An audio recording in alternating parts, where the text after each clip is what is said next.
In France, the top headline is still protests. No matter what President Emmanuel Macron does, he can't seem to quell the protests. Yesterday was International Workers' Day, or Labour Day.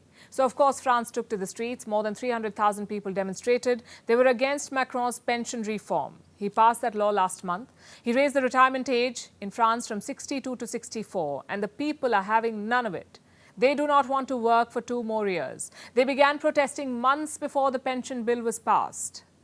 When Macron signed the law last month, he lit the fuse, and the fires are spreading across the country, quite literally. Fires were set across Paris and other cities yesterday. People are protesting in all kinds of ways. They're resorting to all kinds of measures to show anger. The latest threat involves the Cannes Film Festival.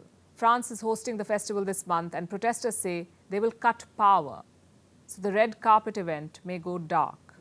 How will President Macron deal with this? Here's a report.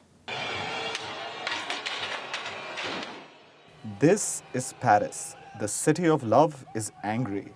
These are images from Labour Day. Some 300,000 people were out in the streets to protest. They hurled petrol bombs at the police. One officer was seriously injured. Similar scenes were witnessed across the country. There was violence and arson in Lyon and Nantes too. Cars and buildings were set ablaze. Reports say radicalized elements had joined the annual Labour Day demonstrations. These young people, clad in black, were reportedly behind the violence. It was widely condemned. France's Prime Minister, Elisabeth Borne, called the violence unacceptable. Interior Minister Gérald Darmanin said the violent thugs had one objective: to kill cops and attack property. He said more than 100 police officers were injured in Monday's violence, and almost 300 protesters were arrested. What is fueling this protest?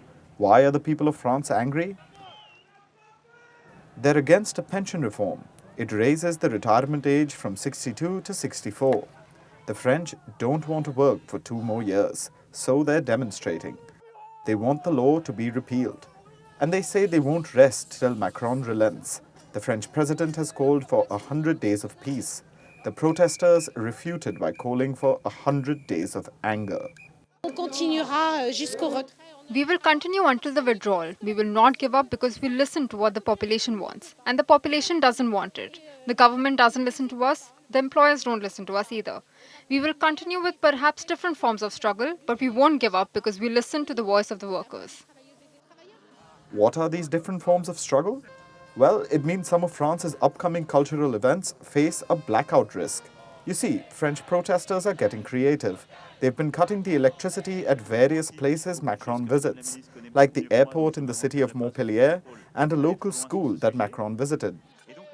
Their next target is the Cannes Film Festival. It's been happening for 76 years. It's hosted in the southern city of Cannes every year. This year, it'll be on from May 16th to May 27th. Right in the middle of the 100 days of anger. If the protesters do shut off power there, it'll be a big blow for French tourism.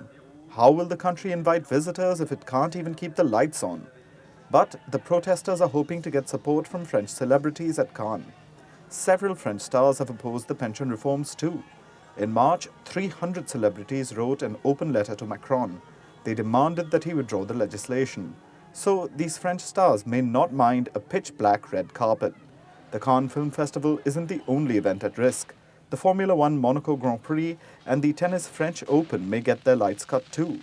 And despite the risks, despite the reputational damage to France, the protesters are determined. But for how long? I'm more determined than ever.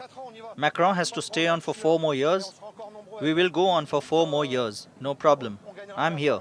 And there will be more of us. We will win in the end, I'm convinced. I'm convinced. Unless he backs down, it looks like Macron has a rough few years ahead of him.